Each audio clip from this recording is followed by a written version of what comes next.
This episode of Test Drive is brought to you by Elmec and their EV Duty Smart Home Charger. I say this pretty often here on Test Drive, but we do love our electrified vehicles. And Toyota really has been at the forefront of hybrid technology. They came out with the Prius over 20 years ago, and since then a lot of their vehicles have had either hybrids, plug-in hybrids, or they're starting to get into full electrics. And it's nice to see a lot more options from the Lexus brand as well. This is a 2024 Lexus RX 450h Plus. It is a plug-in hybrid mid-sized luxury SUV. Priced as stands at around $90,000 Canadian, almost $74,000 in the US. It is more affordable than something like the BMW X5 that we drove a couple months ago when we took it to Detroit, but this is also on the smaller side of the mid-size segment. So think of this as maybe competing with vehicles like the Cadillac XT5, the Lincoln Nautilus, because this only comes now as a two-row again. That is a little bit smaller, but still a very competent vehicle. And this really is the sweet spot when it comes to a luxury SUV. Big enough that you can fit 4 to 5 passengers in it comfortably with tons of cargo room in the back. That's one of the reasons why the RX has been such a popular seller over the years, and one of the reasons why I wanted to take this week and see how a modern one feels. Now, under the hood, we have a 2.5-liter 4-cylinder engine with that plug-in hybrid system. Combined system output is 304 horsepower. We also have an 18.1 kilowatt-hour lithium-ion battery, good for around 60 kilometers or about 37 miles. However, during our testing so far, we're getting closer to 50 kilometers. And as you can see here today, I'm pretty comfortable outside without a coat or a sweater. It's about like 11 degrees Celsius. So weather hasn't been that cold, but we'll talk about some of the reasons why I think this isn't quite getting that range on our road test. But this is the top end trim, and it comes fully loaded. In the US, you can add certain packages. Here in Canada, it is pretty much fully loaded. You don't get to add those packages, they just come with it. But we do get a lot of features on this vehicle, including a 21 speaker Mark Levinson audio system, which sounds fantastic. You have heated and ventilated front and outboard second row seats. You also have front memory for both driver and passenger, panoramic sunroof, the kick activated liftgate, digital rear view camera, 360 degree cameras, keyless entry, and electronic door handles. And when I say electronic door handles, I mean the door handles don't move. There's a little button on the inside that pops it open, and then on the inside to get out, there's a little handle that you push to release it, but it also acts as the emergency release should the power fail on the vehicle for whatever reason, those buttons don't work. You actually pull that mechanism outwards and it'll manually unlock the door latch. So it's pretty cool overall. I mean, I like the way that Lexus has executed the luxury feel on this vehicle. Again, we'll talk about it when we take it on the road, because everything is just top notch. I mean, they really have taken their time to think about what a luxury buyer would want at this price point and really gone to town with it. I mean, the interior on this is superb. I have had a blast driving this around, and it really helped because I picked this up after spending a couple hours on the airplane and spending a couple days out in Quebec. So it was nice to have a comfortable, smooth vehicle to drive home after a very long weekend. So without further ado, let's hit the road. We'll take the 2024 Lexus RX 450h Plus on the road and talk about everything else you need to know if you're in the market for a $90,000 mid-size luxury plug-in hybrid SUV. So we're on the road now with the Lexus RX 450h Plus, and if you weren't listening or necessarily watching, one of the two, you might not realize we're actually driving because it's so quiet in this vehicle. It has active noise cancellation, but then just in general, this vehicle has so many soft touch materials on the inside that you can't hear the outside of it. It's fantastic. And I mean, that's what you're greeted with, this serene interior when you come in. First, you've got this suede material that wraps all the way around the dash area, like almost like a cockpit of a shuttlecraft from Star Trek. But then the seats have leather and suede on the insides. They're dark brown. They look fantastic, especially mixed with the gray paint that we've got on here. It looks really good. Cloudburst gray is what the exterior is called.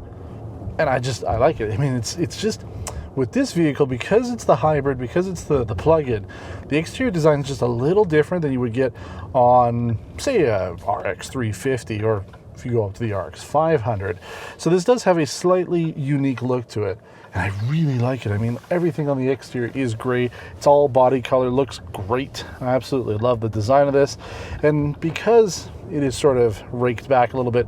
You do lose a little bit of space in the trunk, and again, just being a 2-row vehicle, yeah, it's a little bit smaller than something like the X5 that we took to Michigan a little while ago. But again, focusing back on the inside here, you've got a cockpit style setup here, infotainment on the right, and then, you know, you've got sort of this, it's different. I mean, I don't see too many cars that have a interior like this, very large bezel all the way on the outside, but we've got our vents on the left with certain controls, things like your memory seating, the fuel door, trunk, things like that. They're all on the left side of this bezel, and then you've got your HVAC controls and everything with your infotainment. Now, most of the controls are in the screen.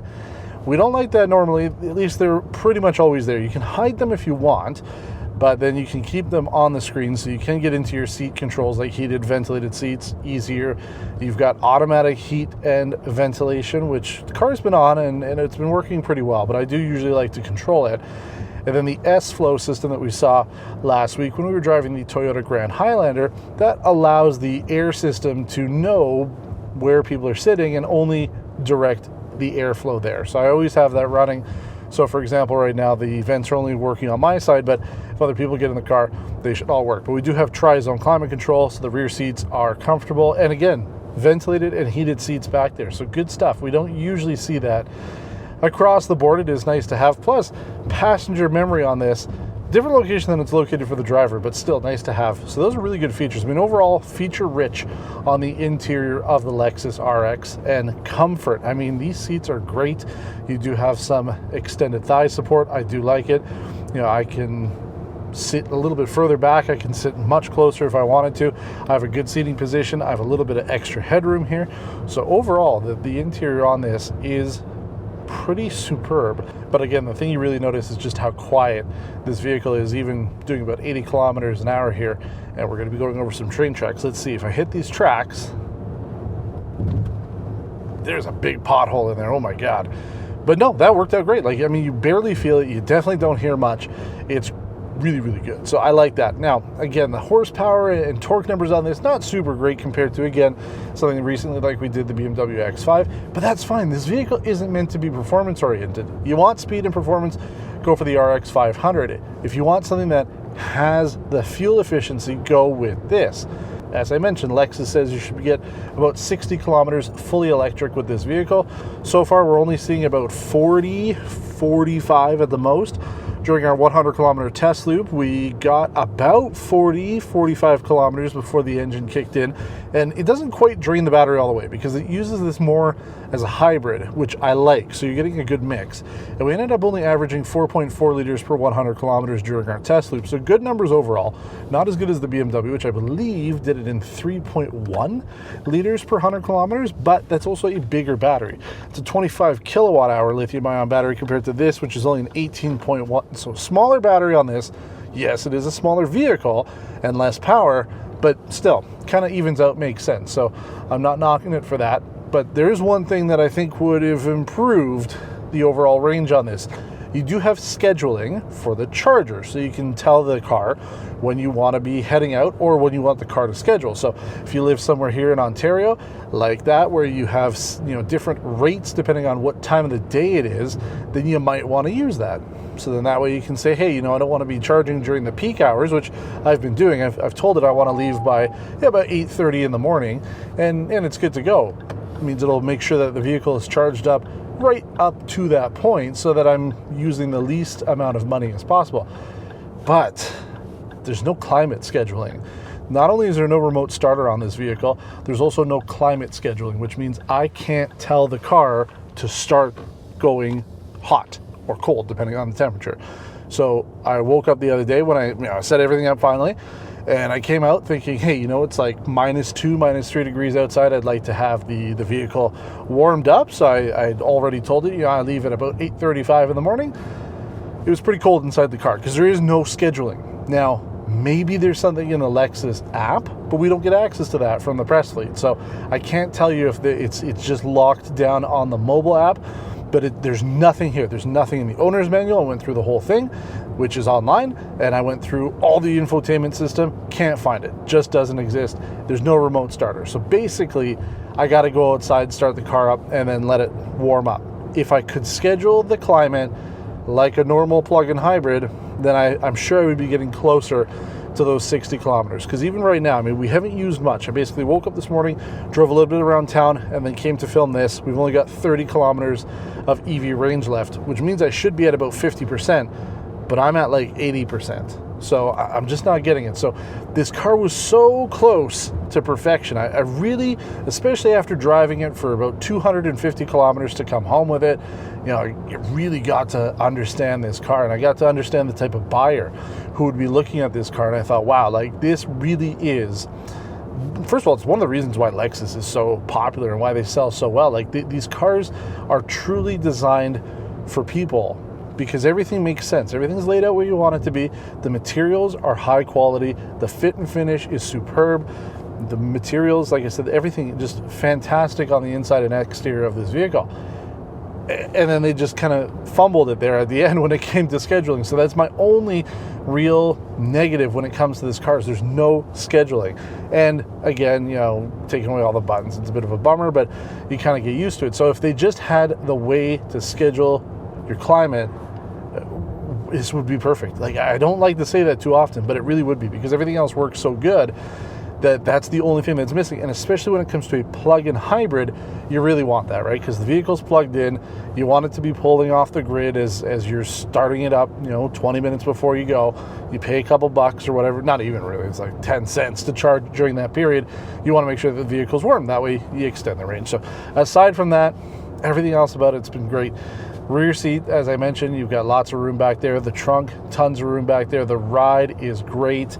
Yeah, I've kept this thing in eco mode, guys. Like, I'm not putting it in sport mode, but for you, since you've made it through to the end of the video here, I will put it into sport mode. So I can kind of feel things have changed up a little bit. The infotainment's gone red, so if I gun it, okay, there's really nothing going on there. If I change this into hybrid mode, engine kicks on. Okay, yeah, it picks up. There you go. But again, you're not buying it for that. You really, I keep this in EV mode and I keep it in eco mode, and I'm happy as can be. I mean, I've spent next to nothing to keep this car on the road. It's like $3 so far. I think I've spent in electricity, and I did use a little bit of gas obviously coming here, so I got to put a little bit in, but no, this has been extremely good. So if you're in the market for this, you know, again, the RX kind of sits on its own, because the RX has always been sort of a mid-size. It was a compact before, it became a mid-size, and then they added the L, which was the extended wheelbase 3-row version. That's now been replaced by the Lexus LX. That's been replaced by the Lexus TX.